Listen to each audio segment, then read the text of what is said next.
Por que você está a me escutar? Alguma vez você já considerou por que escuta outras pessoas? E o que significa escutar alguém? Está aqui sentado em frente ao homem que está falando. Está escutando com o fim de ouvir algo que confirme o seu pensamento, que confira com suas próprias ideias, ou está escutando com o fim de descobrir? Você percebe a diferença? Escutar para descobrir tem um significado muito diferente do escutar, que tem meramente o fim de ouvir algo que confirme o que você mesmo pensa. Se está apenas em busca de confirmação, de algo que corrobore com seu próprio modo de pensar, tem esse escutar muito pouco significação. Mas se está escutando com o fim de descobrir, então sua mente é livre. Não está presa a coisa alguma. Ela é então muito perspicaz, penetrante, investigadora, curiosa e, portanto, capaz de descobrimento. Assim sendo, não acha muito importante considerar por que escuta e o que deseja escutar aqui? Já alguma vez você esteve sentado em profundo silêncio, com sua atenção não fixada em coisa alguma, sem fazer qualquer esforço para se concentrar, porém com a mente muito quieta e realmente tranquila? Ouve tudo. Então, não é verdade? Ouve os barulhos distantes, os mais aproximados e os que se reproduzem muito perto de você, os sons imediatos. Isso, com efeito, significa que está escutando tudo. Sua mente não está confinada num único e estreito canal. Se sabe escutar dessa maneira, escutar com naturalidade, sem tensão, verá acontecer dentro, em você, uma coisa extraordinária, uma transformação que se verifica independentemente da sua vontade e sem a solicitar. E nessa transformação, há grande beleza e profundidade de discernimento. Experimente isso uma vez. Experimente agora, enquanto está aqui escutando. Escute não apenas a mim, mas a tudo que te cerca. Escute todos os sons, o chocalho das vacas e os sinos do templo, o trem distante e as carroças que passam na estrada. E se você fosse chegando mais para perto, escute a mim também. Descobrirá que há grande profundeza no escutar. Mas para isso necessita de uma mente muito quieta. Se deseja de vera escutar, sua mente está naturalmente quieta, não é verdade? Não é então distraído por nada que sucede em suas proximidades. Sua mente está quieta, porque está escutando tudo profundamente. Se puder escutar dessa maneira, com naturalidade, com agrado verá ocorrer uma extraordinária transformação em seu coração e em sua mente. Transformação em que não pensou previamente e que de nenhum modo produziu. O pensamento é uma coisa muito estranha, não? Você sabe o que é o pensamento? O pensamento ou pensar é para a maioria das pessoas algo que foi coordenado pela mente. E cada um está pronto a bater-se em defesa de seus próprios pensamentos. Mas se realmente puder escutar tudo, o marulhar da água à beira do rio, o canto dos pássaros, o choro de uma criança, os ralhos de sua mãe, as ameaças de um companheiro, as implicâncias de sua esposa ou marido, verá que então ultrapassa as palavras, ultrapassa as meras expressões verbais que tanto atenazam o seu ser. É muito importante ultrapassar a mera expressão verbal, porque afinal de contas, O que é que todos nós desejamos? Jovens ou velhos, inexperientes ou amadurecidos, todos desejamos ser felizes, não é verdade? Como estudantes, desejamos ser felizes nas partidas que jogamos, nos estudos, na execução das pequenas coisas que gostamos de fazer. E nos tornando mais velhos, buscamos a felicidade nas posses, no dinheiro, em ser donos de uma bonita casa, de uma esposa ou marido compreensivo, de um bom emprego. Quando essas coisas deixam de nos satisfazer, passamos a outra coisa. Dizemos, devo ser desapegado porque assim serei feliz. Começamos, pois, a praticar o desapego. Abandonamos a família, as posses e nos retiramos do mundo. Ou ingressamos em alguma ordem religiosa e pensamos que seremos felizes se nos unirmos para falar sobre fraternidade, se seguimos um líder ou um guru, um mestre, um ideal, se cremos no que essencialmente é um meio de nos enganar, uma ilusão, uma superstição. Entendem o que estou dizendo? Quando você penteia os cabelos, quando veste roupas limpas e você se adorna, tudo isso faz parte do seu desejo de ser feliz, não é? Quando passa nos exames e acrescenta algumas letras do alfabeto ao seu nome. Quando obtém um emprego, adquire uma casa e outros bens. Quando se casa e tem filhos. Quando ingressa numa sociedade religiosa, cujos guias alegam receber mensagens de mestres invisíveis. Atrás de tudo isso está aquela compulsão a encontrar a felicidade. Mas veja, a felicidade não vem tão facilmente assim, pois a felicidade não se acha em nenhuma dessas coisas. Você pode experimentar prazer, encontrar uma satisfação nova, porém, mais cedo ou mais tarde, tudo se torna cansativo, porque não há felicidade duradoura nas coisas que conhecemos. Ao beijo segue-se a lágrima, ao riso a aflição e a desolação. Tudo fenece e declina. Assim, enquanto estão jovens, devem começar a descobrir o que é essa coisa estranha chamada felicidade. Essa é uma parte essencial da educação. A felicidade não vem quando está lutando para alcançá-la. Eis o grande segredo. Embora isso seja muito fácil de dizer, eu posso dizer em poucas e simples palavras, mas pelo simples fato de me escutar e de repetir o que ouviu, você não vai ser feliz. Coisa estranha, a felicidade. Ela só vem quando você não a busca. Quando nenhum esforço está fazendo para ser feliz, então, inesperadamente, misteriosamente, surge a felicidade, nascida da pureza, da beleza, do viver pleno. Mas isso exige muita compreensão. E não que ingresse em alguma organização ou procure se tornar alguém. A verdade não é coisa conquistável. Surge quando sua mente e seu coração foram depurados de todo impulso de luta e já não está tentando se tornar alguém. Ela está presente quando a mente está muito quieta, escutando num plano atemporal tudo o que se passa. Pode escutar essas palavras, mas para haver felicidade, deve descobrir como libertar a mente de todo o temor. Enquanto tiver medo de alguém ou de alguma coisa, não pode haver felicidade.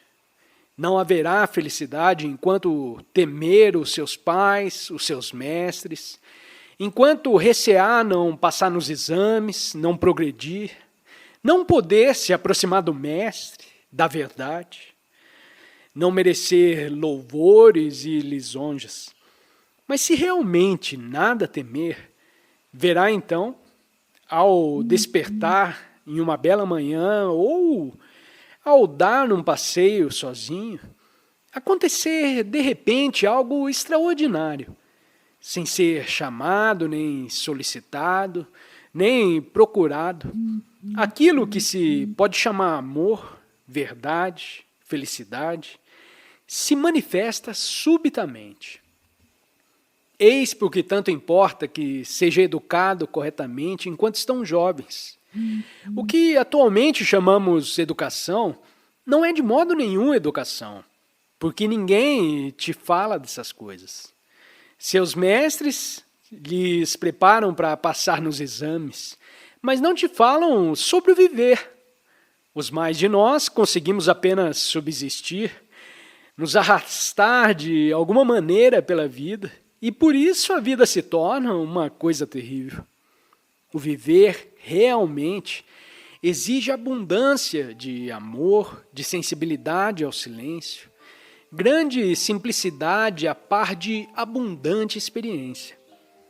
Requer uma mente capaz de pensar com toda clareza, não tolhida pelo preconceito ou a superstição, pela esperança ou o medo. Tudo isso é a vida. E se não está sendo educado para viver, sua educação é completamente sem significação. Pode aprender a ser muito aciado, a ter boas maneiras, e pode passar em todos os seus exames. Mas dá importância primária a essas coisas, enquanto toda a estrutura da sociedade está a esboroar-se, é o mesmo que está a limpar e a polir as unhas com a casa a arder. Veja, ninguém te fala nada sobre isso. Ninguém examina nada junto com você. Assim como passa dias sucessivos estudando certas matérias, matemática, história, geografia, deveria também passar uma boa parte do seu tempo falando sobre esses assuntos profundos, pois isso dá riqueza à vida. Pergunta: a adoração de Deus não é a verdadeira religião? Resposta: vejamos primeiramente o que não é religião. Não é esta a maneira correta de nos abeirarmos dessa questão? Se pudermos compreender o que não é religião, então talvez comecemos a perceber uma outra coisa. Isso é como limpar uma vidraça suja. Começa-se a distinguir claramente o que está do outro lado. Vejamos se poderemos compreender e varrer de nossa mente aquilo que não é religião. Não vamos dizer aqui, vou refletir sobre isso, para ficarmos apenas manipulando palavras. Talvez possa fazer o que eu estou dizendo, mas a maioria das pessoas mais velhas já está presa na rede. Sentem-se confortavelmente instaladas naquilo que não é religião e não desejam ser perturbadas. Assim, o que não é religião? Já refletiu nisso? Eles têm te ensinado incansavelmente o que se supõe ser religião.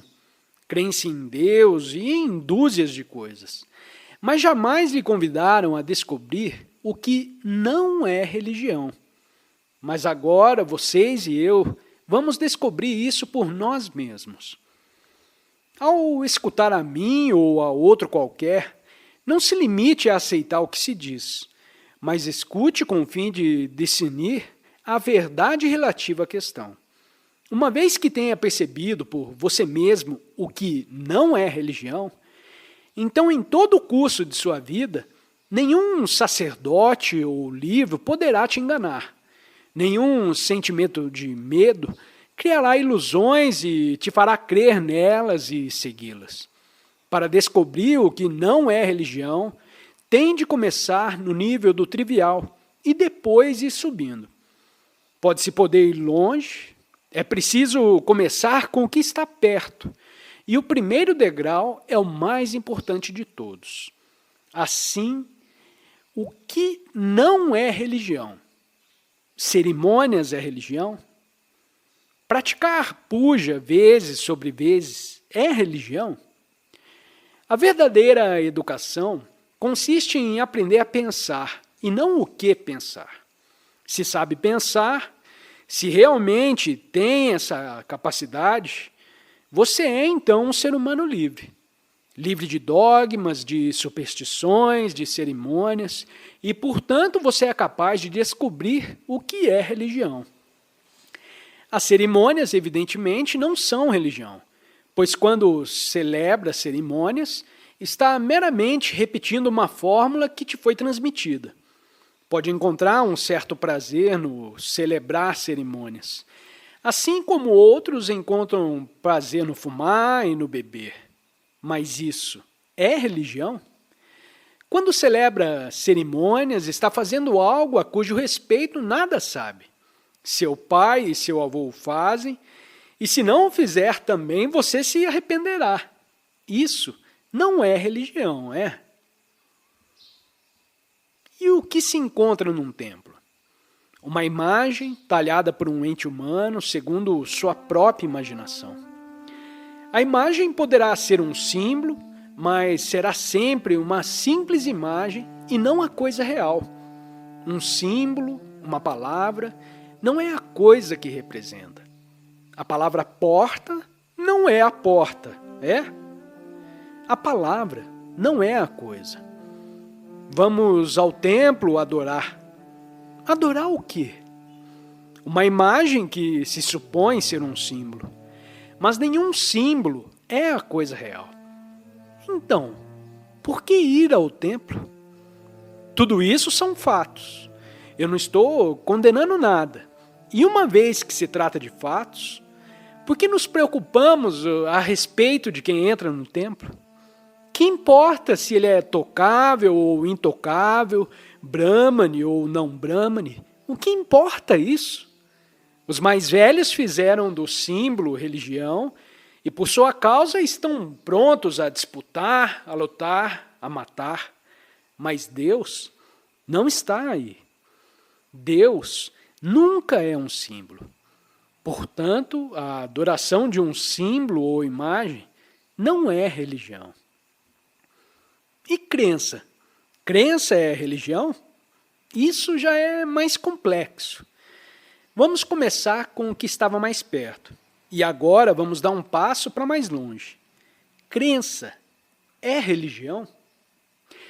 Os cristãos creem de uma maneira, os hinduístas de outra, os muçulmanos de outra, os budistas de outra mais.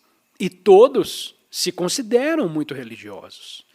Todos têm seus templos, seus deuses, suas cerimônias e crenças. E isso é religião? É religião crer em Deus, em Rama, Sita, Ishvara e Quijandos? Como adquire uma crença? Você crê porque seu pai e seu avô creem.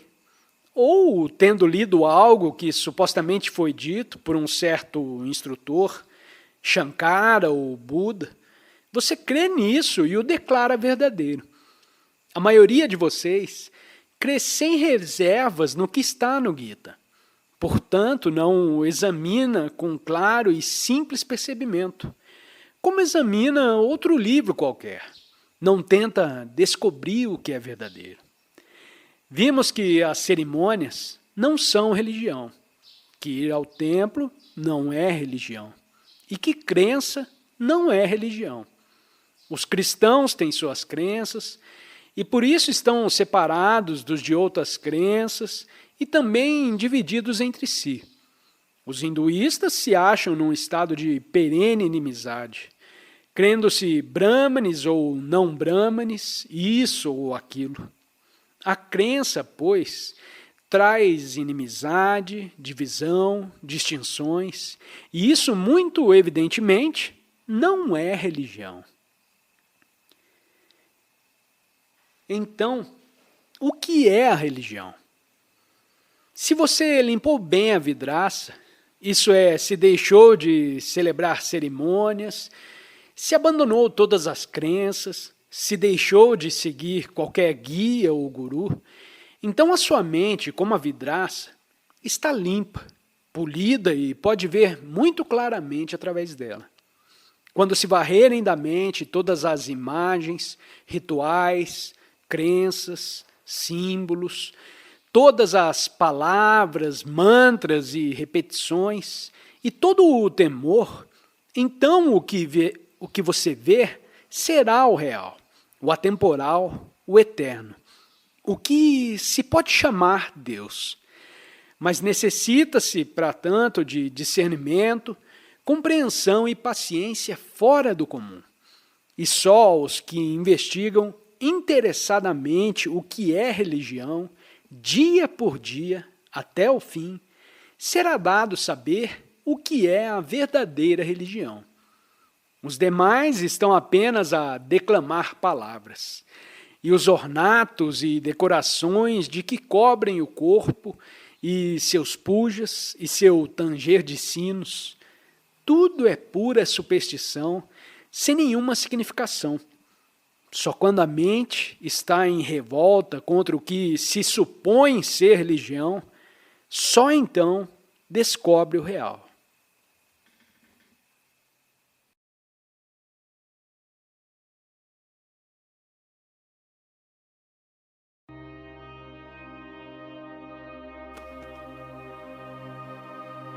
Alguma vez você já esteve sentado e quieto, completamente imóvel?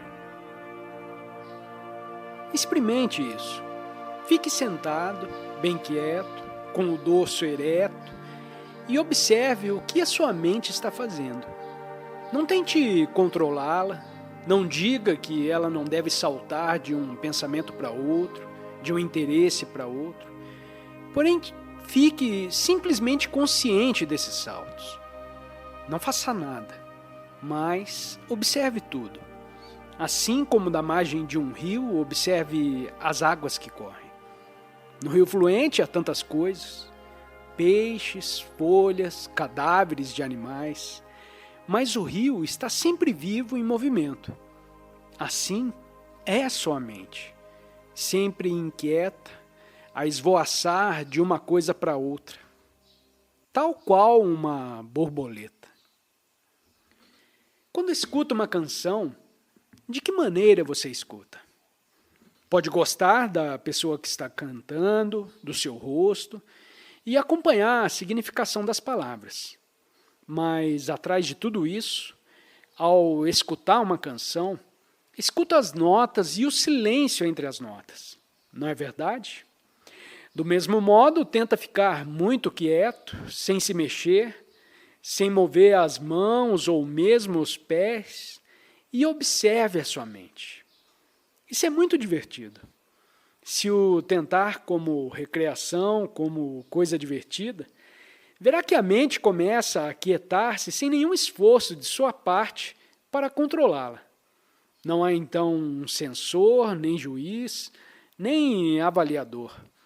E quando a mente se aquieta assim por si mesma, espontaneamente, descobre então o que significa estar alegre.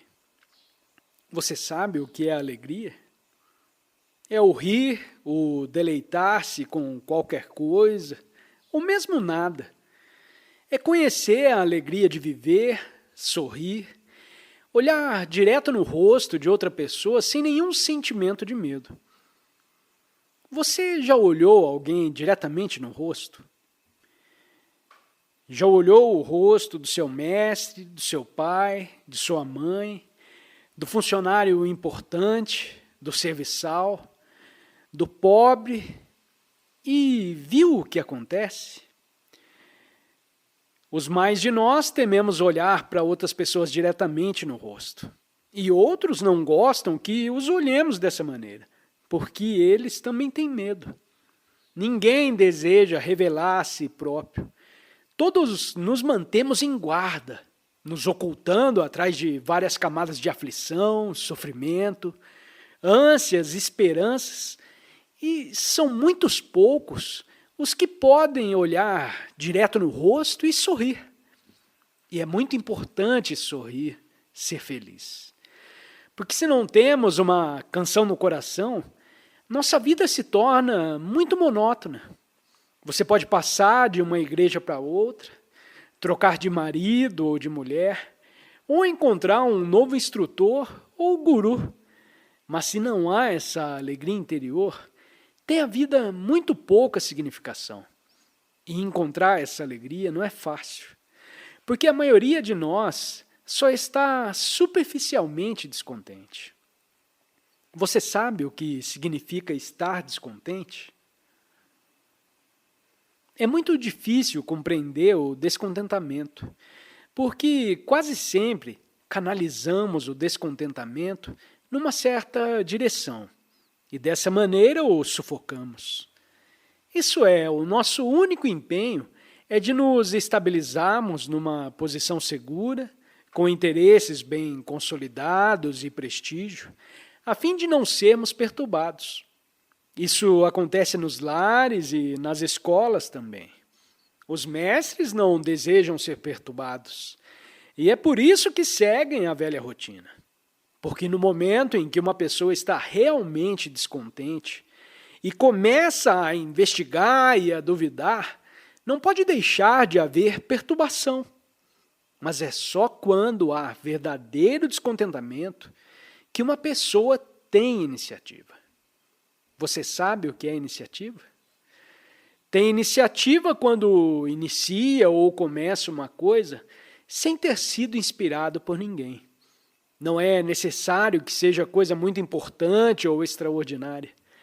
Isso poderá ficar mais tarde, mas já existe a centelha da iniciativa quando planta uma árvore por sua própria conta e quando você é espontaneamente bondoso, quando dá um sorriso ao homem que transporta a carga pesada, quando afasta uma pedra da estrada ou acaricia um animal que encontra no caminho.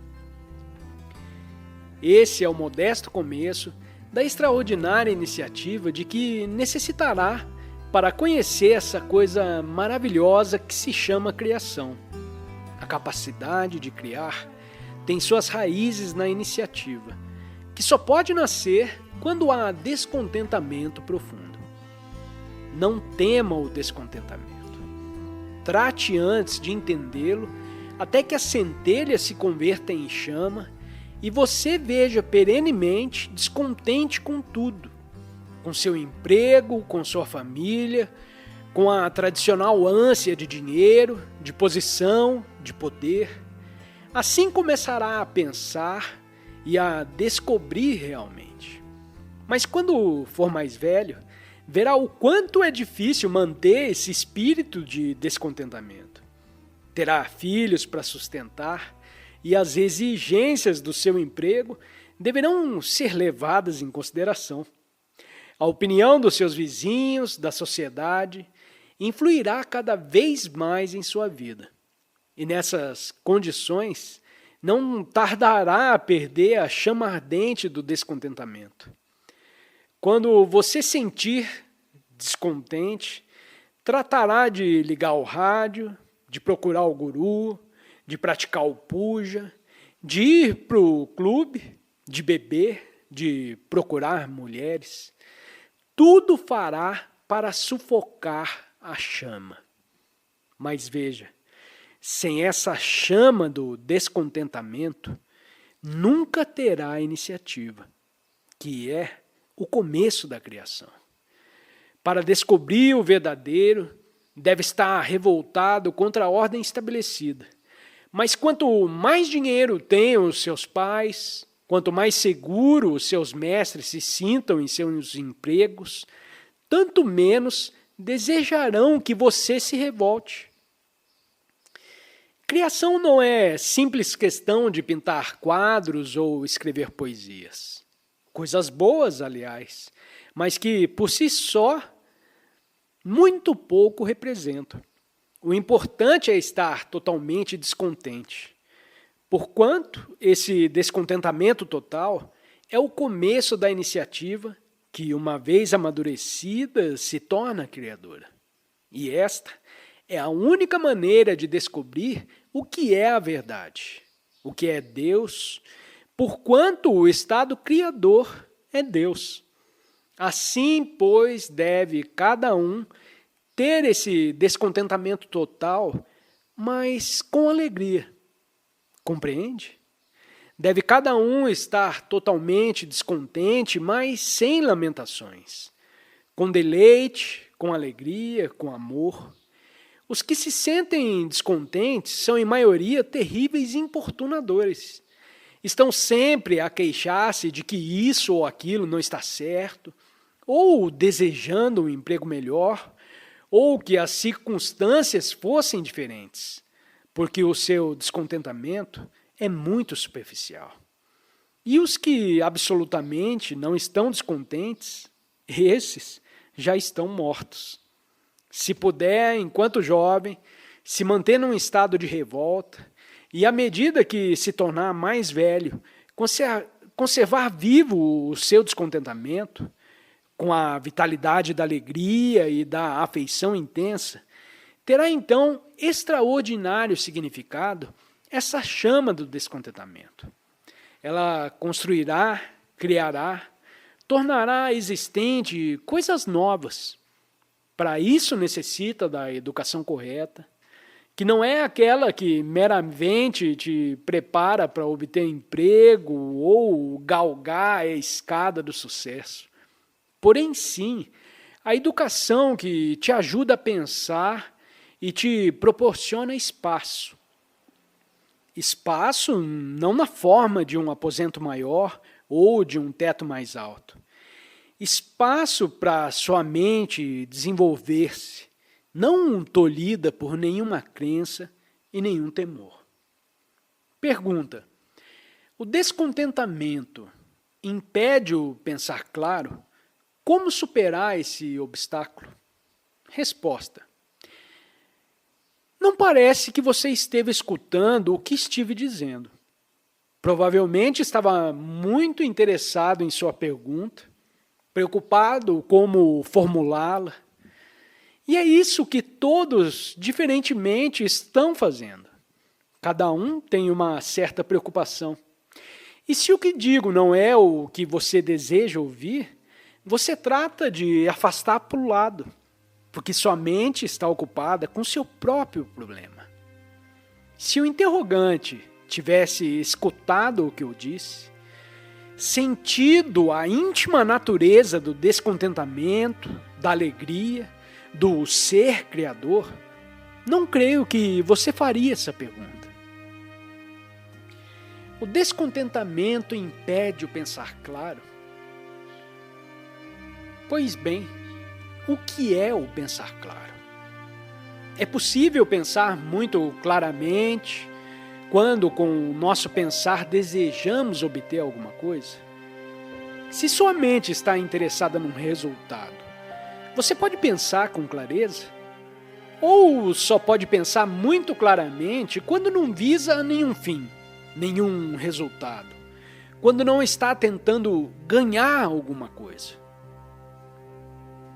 E pode pensar muito claramente se tem algum preconceito, alguma crença.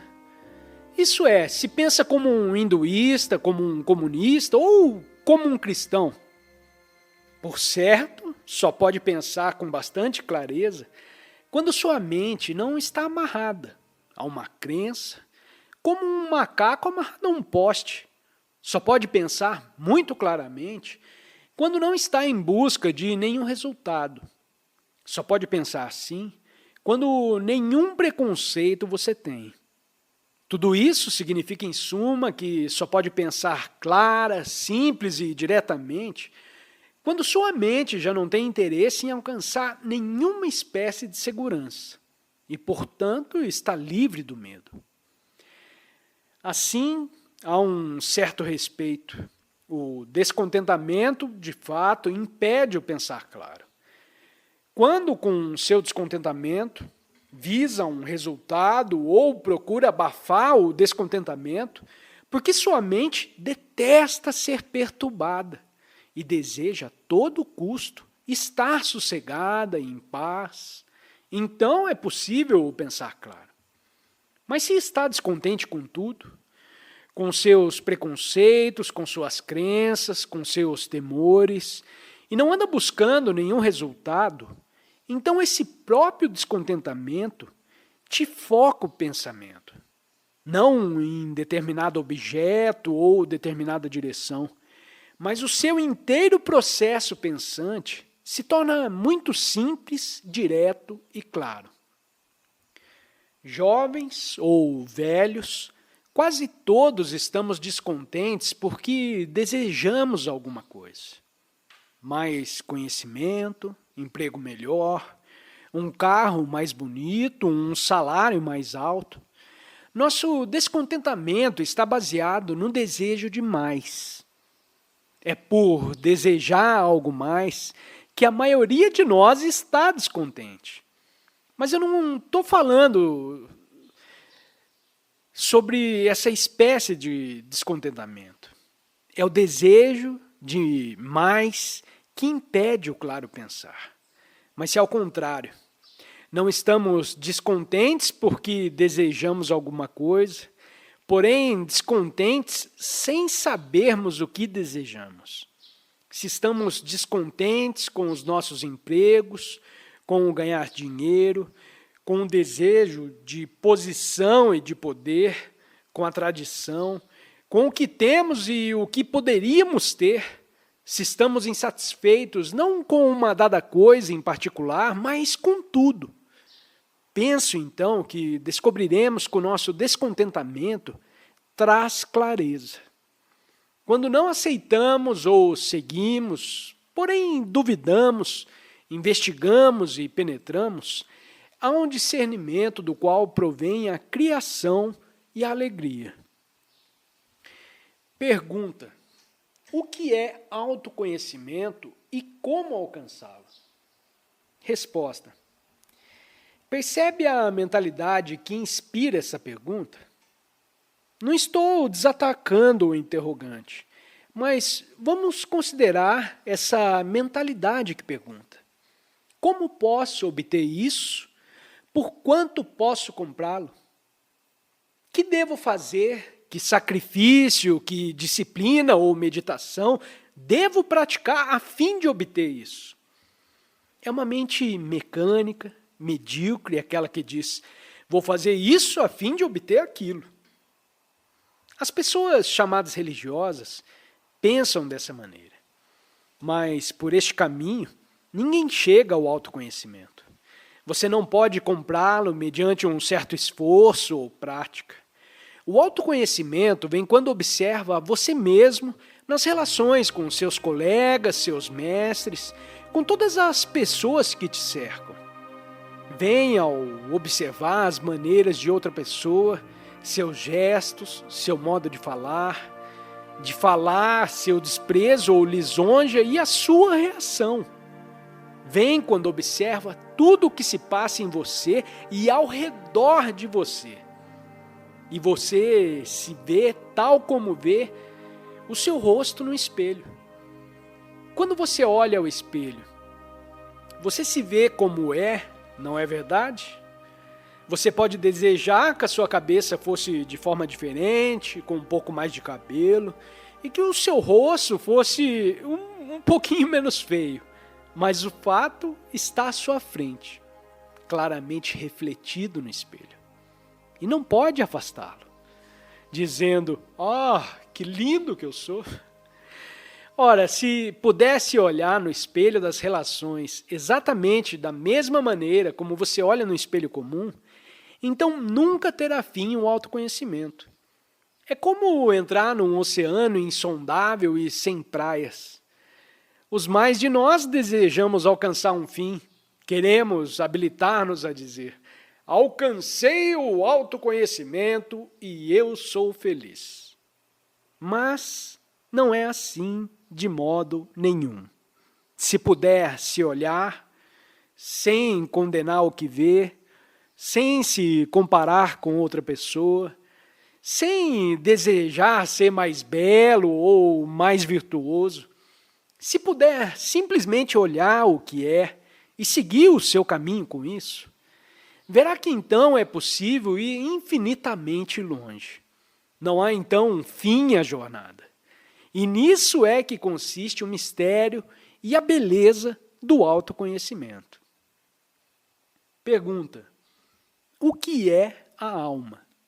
Resposta: nossa cultura, nossa civilização inventou a palavra alma, sendo que civilização é o desejo coletivo, a vontade coletiva de muitos indivíduos. Olha a civilização indiana. Não é ela o resultado de um grande número de pessoas com seus desejos e sua vontade? Toda civilização é um produto do que se pode chamar vontade coletiva. E no caso, em apreço, a vontade coletiva declarou que deve haver algo mais do que o corpo físico, que morre e se decompõe. Algo muito maior e mais vasto. Algo indestrutível e imortal. Foi assim que se consolidou a ideia da alma. De tempos a tempos poderão ter surgido uma ou duas pessoas que por si próprias descobriram algo a respeito dessa coisa extraordinária chamada imortalidade. Um estado em que não existe a morte, e depois todos os espíritos medíocres disseram: sim, isso deve ser verdade, deve estar certo. E porque desejam a imortalidade, ficaram apegados à palavra alma. Você também deseja saber se existe algo mais do que a mera existência física, não é verdade? Essa ronda contínua de ir para o escritório, trabalhar numa coisa em que não se tem nenhum interesse vital, disputar, invejar, gerar filhos, tagarelar com o vizinho, dizer futilidades. Deseja saber se existe algo mais do que tudo isso. A própria palavra alma corporifica a ideia de um estado indestrutível, atemporal. Não é verdade? Mas veja, não procure averiguar por você mesmo se há ou não há um tal estado. Não diga, não importa o que disse Cristo, Sankara ou qualquer outro, e tampouco importam os ditames da tradição, da chamada civilização. Vou averiguar por mim mesmo se há ou não há um estado além da estrutura do tempo. Não se revolta contra a civilização ou vontade coletiva, formulou. Pelo contrário, o aceita e diz: sim, existe alma. Você chama essa formulação por um nome, outro a chama por outro nome, e depois vocês se desunem e se tornam inimigos por causa de suas crenças antagônicas. O homem que deseja realmente descobrir se há ou não um estado além da estrutura do tempo, deverá estar livre da civilização, deverá estar livre da vontade coletiva, deverá estar só.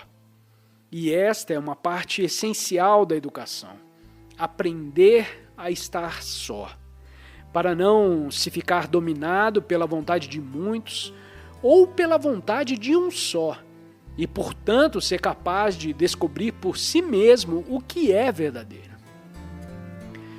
Não dependa de ninguém. Eu ou outro poderá te dizer que há um estado atemporal, mas que valor tem isso para você?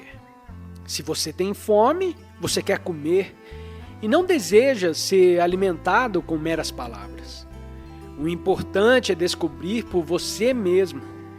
Você pode ver que tudo ao redor de você está a decompor-se e a ser destruído. Essa chamada civilização não está sendo mantida coesa pela vontade coletiva. Está a desintegrar-se. A vida o está desafiando a cada momento e se meramente responde ao desafio segundo sua rotina habitual, sua resposta não tem então validade alguma. Só pode descobrir se há ou não um estado atemporal, um estado sem movimento, no sentido de mais ou menos quando diz: não vou aceitar nada, eu vou investigar e explorar. O que significa que não tem medo de estar só.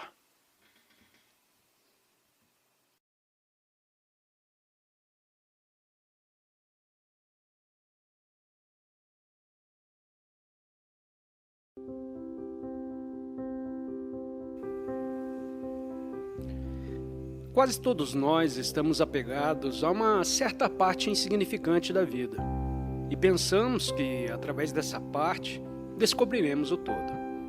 Sem sairmos de nosso quarto, achamos que podemos explorar toda a extensão e toda a amplidão do rio e perceber a riqueza dos verdes prados que o margeiam. Vivendo em um estreito aposento, pintamos uma pequena tela e pensamos ter tomado a vida pela mão e compreendido o significado da morte. Mas tal coisa não aconteceu. Para que aconteça, temos de sair para o ar livre. Mas nos é extremamente difícil sair para o ar livre, deixar nosso pequeno aposento de estreita janela para vermos as coisas como são, sem julgar, sem condenar, sem dizer, disso eu gosto e daquilo eu não gosto. Porque a maioria de nós pensa que através da parte será possível compreender o todo. Examinando um raio, esperamos compreender a roda, não é verdade? São precisos muitos raios, e mais o cubo e o aro, para termos a coisa chamada roda. E precisamos ver a roda toda para podermos compreendê-la. Do mesmo modo, precisamos perceber o inteiro processo do viver, se realmente desejamos compreender a vida. Espero que esteja seguindo o que estou dizendo, porque a educação deve nos ajudar a compreender o todo da vida, e não apenas a te preparar para obter um emprego e seguir a rotina habitual. Casamento, filhos, segurança e os seus pequenos deuses.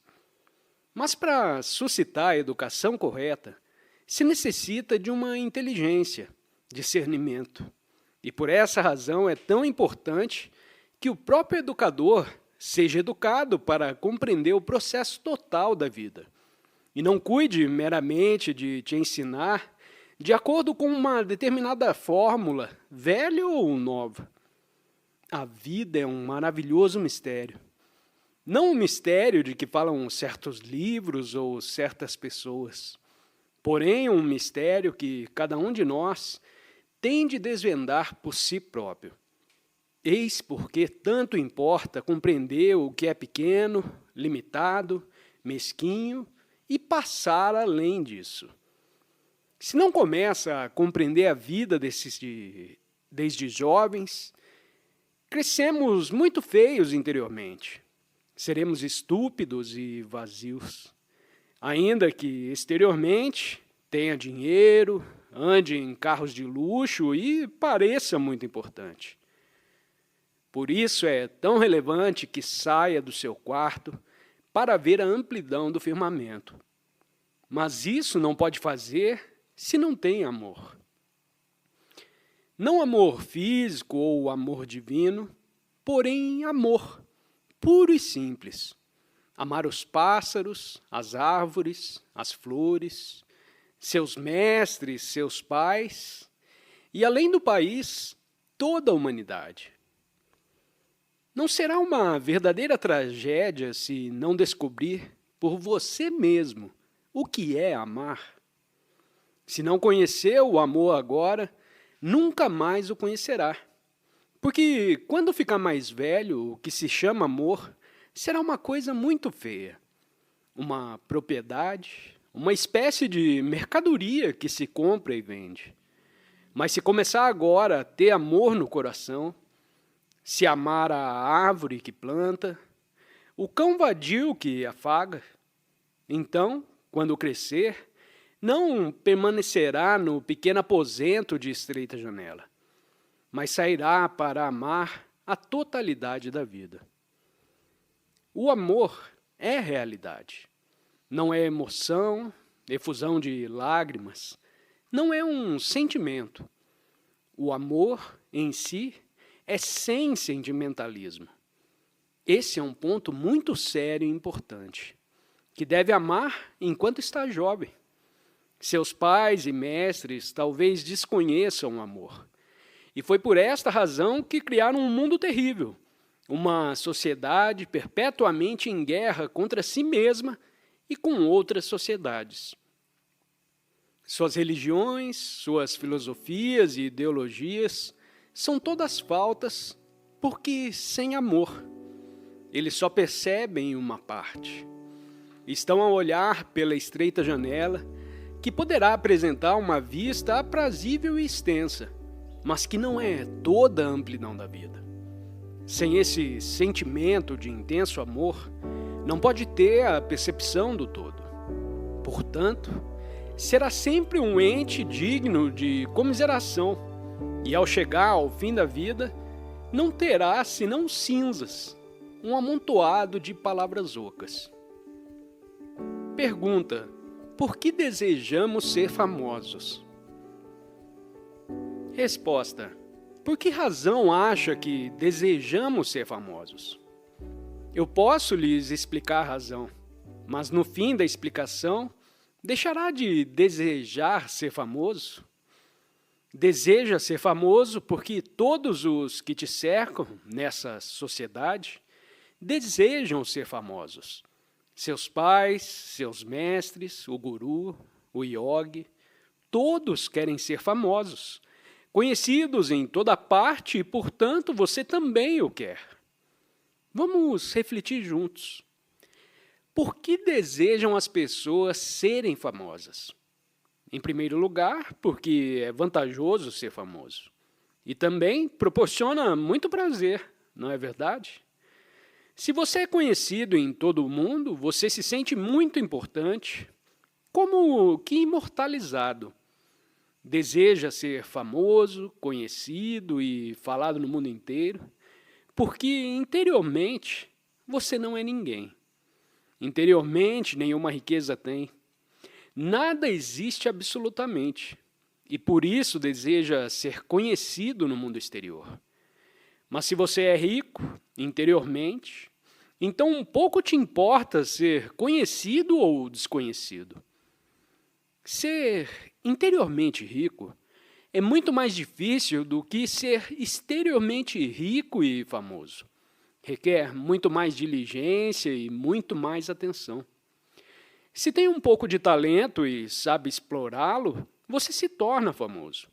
Mas a riqueza interior não se adquire dessa maneira. Para se ser interiormente rico, deve-se compreender e lançar fora as coisas que não são importantes, como o desejo de celebridade. Ter riqueza interior significa estar só. Mas os que desejam a fama têm medo de estar sós, porque dependem dos louvores e da boa opinião dos outros. Pergunta: em sua juventude escreveu um livro em que disse: essas palavras não são minhas, porém as palavras de meu mestre.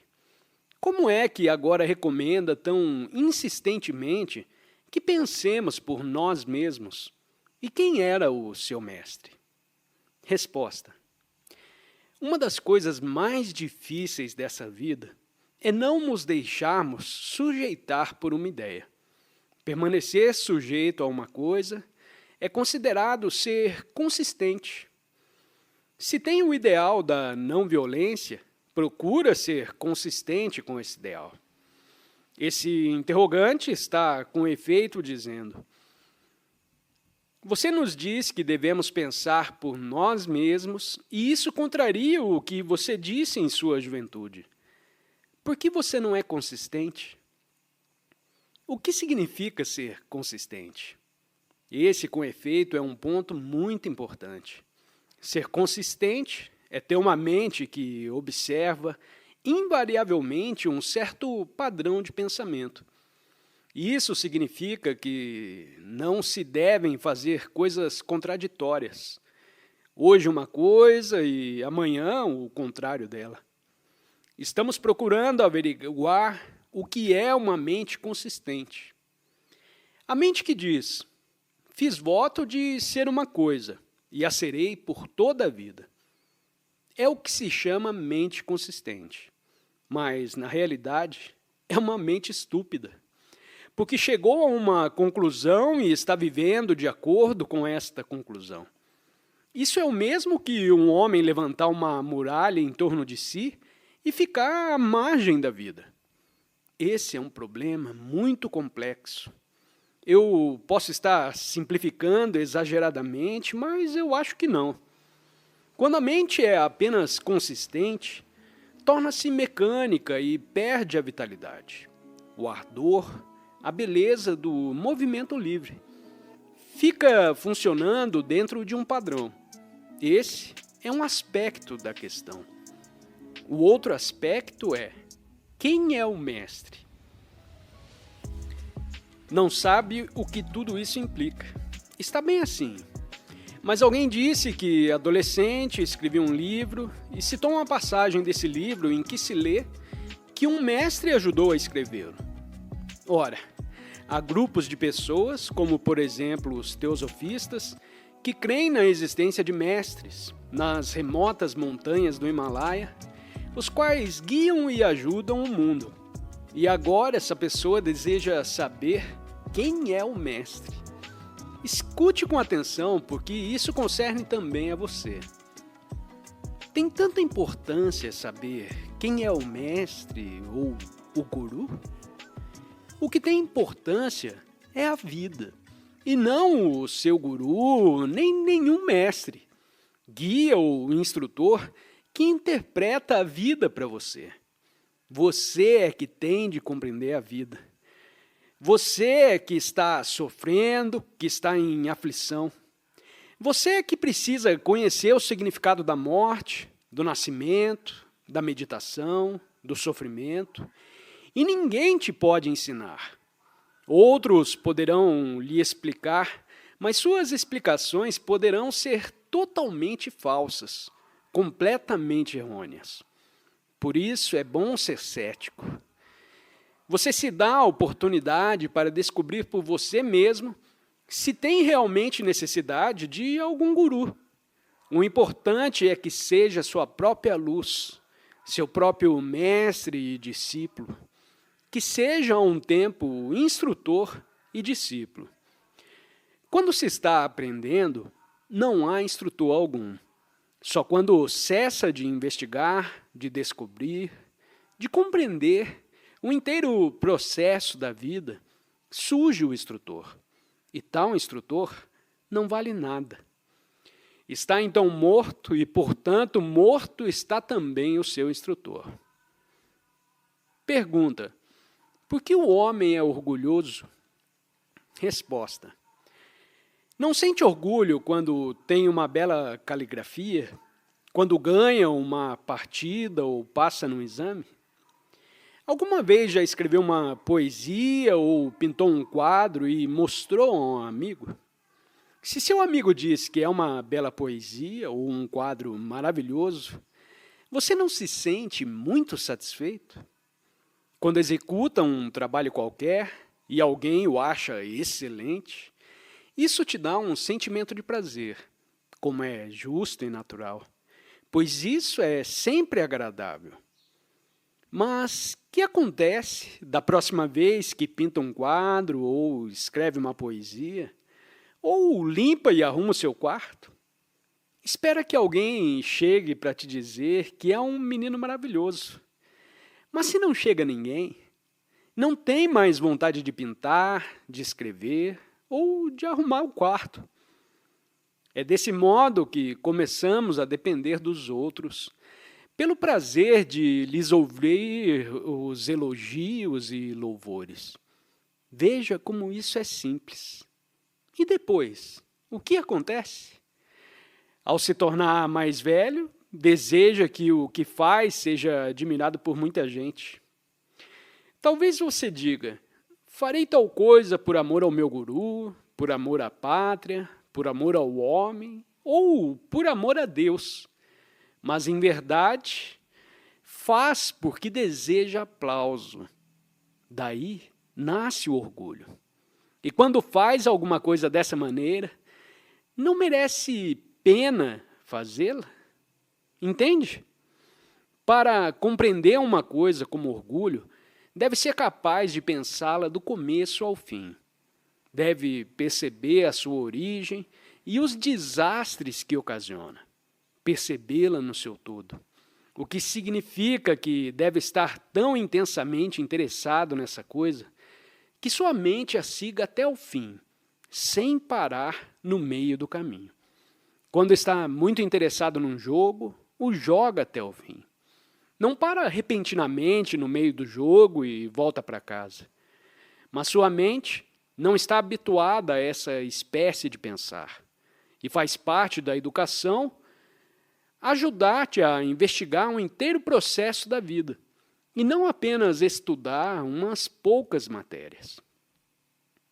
Pergunta: quando somos crianças, nos ensinam o que é belo e o que é feio. E o resultado é que durante toda a vida ficamos repetindo: isso é belo e aquilo é feio. Como se pode saber o que é a beleza verdadeira e o que é a fealdade? Resposta: suponhamos que diga que um certo arco é belo e outro diga que ele é feio. Que é importante disputar por causa de suas opiniões contrárias sobre se uma coisa é bela ou feia, ou ser sensível tanto ao belo como ao feio. Na vida há podridão, sordidez, degradação, sofrimento, lágrimas, e há também alegrias, risos, a beleza de uma flor banhada de sol. O mais importante, sem dúvida, é ser sensível a tudo, e não meramente sobre decidir o que é belo e o que é feio, e ficar aferrado à opinião formada. Se digo, vou cultivar a beleza e rejeitar tudo o que é feio, o que acontece? O cultivo da beleza, em tal caso, leva à insensibilidade. É o mesmo que um homem desenvolver o seu braço direito e torná-lo muito forte e deixar mirrar o braço esquerdo. Assim, pois, deve estar atento tanto ao feio como ao belo. Deve ver as folhas a dançar, a água a correr para baixo da ponte, a beleza de uma tarde, e estar também consciente do mendigo que encontra na rua. Deve ver a pobre mulher que luta com um pesado fardo e estar disposto a ajudá-la. Dar-lhe uma mão. Tudo isso é necessário. E só quando tem essa sensibilidade para todas as coisas que pode começar a trabalhar e a ajudar sem o espírito de rejeição ou condenação. Pergunta: perdão, mas não disse ainda quem era o seu mestre. Resposta: isso tem muita importância? Queime aquele livro e jogue-o fora. Quando atribuir importância a uma coisa tão trivial como essa de saber quem era o mestre, está fazendo da totalidade da existência uma coisa muito insignificante. Veja, queremos saber quem é o mestre, quem é o sábio, quem foi o artista que pintou tal quadro. Nunca procuramos descobrir por nós mesmos o significado do quadro, independentemente da identidade do artista. Só depois de saber quem é o poeta, diz que a poesia é bela. Isso é esnobismo, mero repetir de uma opinião, que destrói o seu próprio percebimento interior da realidade da coisa. Se percebe que um quadro é belo e você percebe que lhe causa muito agrado, tem alguma importância saber quem o pintou? Se te interessa descobrir o conteúdo do quadro, a verdade que expressa, então a própria pintura comunica a sua significação.